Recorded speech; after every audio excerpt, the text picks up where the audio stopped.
When it comes to fat loss, a calorie deficit is always the most important thing, because without a calorie deficit, you won't be able to lose fat. But anyone who tells you that a calorie deficit is all that matters, they're not telling you the whole story. And the issue that I see on social media now, especially as fitness grows and grows in popularity and more coaches want to really stand out, is they're making fat loss seem much more complicated than it is. Because the reality is this, fat loss is not easy, but it is simple.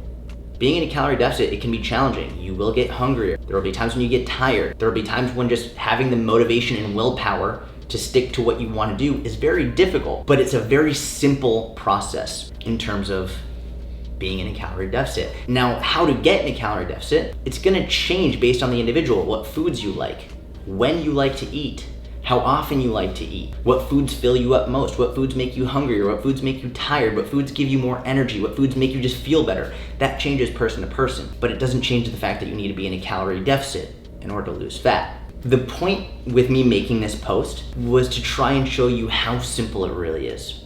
That first and foremost, before you start trying to count calories, before you start trying to track your macros, before you start trying to delve into this process, which can be very challenging and there's a lot to pay attention to, above all else, you know what foods are probably gonna be the best for you. You know that intuitively. Like we know, generally speaking, what foods are gonna fill us up more, what foods are gonna be more nutrient dense, what foods are gonna be better for us for health long term. And that's what I mean by don't eat like an asshole. And it doesn't mean that you can't have certain foods, or it doesn't mean that I'm demonizing foods at all. And that's the whole point and reason behind the second point, which is when you do eat in a way that doesn't necessarily fall in line with your goals, don't be an asshole to yourself. Don't shame yourself. Don't guilt yourself. Don't make yourself feel bad about it. Don't judge yourself. Don't put yourself down for it, because the reality is this: life is way too short to be stuck to a rigid set of guidelines that is unsustainable and unenjoyable. I think what a lot of people struggle with is balancing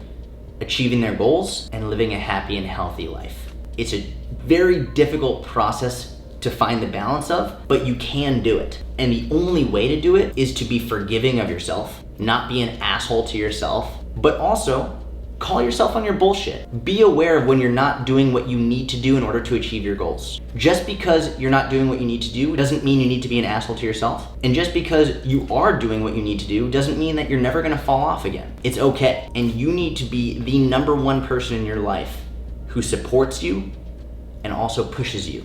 Because when you look to other people for that, you're always gonna be relying on extrinsic motivation, extrinsic support, and that's good to have in your life. I think it's very important, but you can't rely on it. The only person you can rely on is yourself. That is bar none the most important thing. So when it comes to fat loss, when it comes to health overall, which they're two separate things, it's important to realize health and fat loss are not one and the same, but they do often coincide. When it comes to achieving your health goals, your fitness goals, your physique goals, your strength goals, keep it simple. Do your best to not eat like an asshole, but when you do eat like an asshole, don't be an asshole to yourself. Just get back on track. I hope you liked the video. Give it a thumbs up if you did. Subscribe if you don't already. Talk to you soon.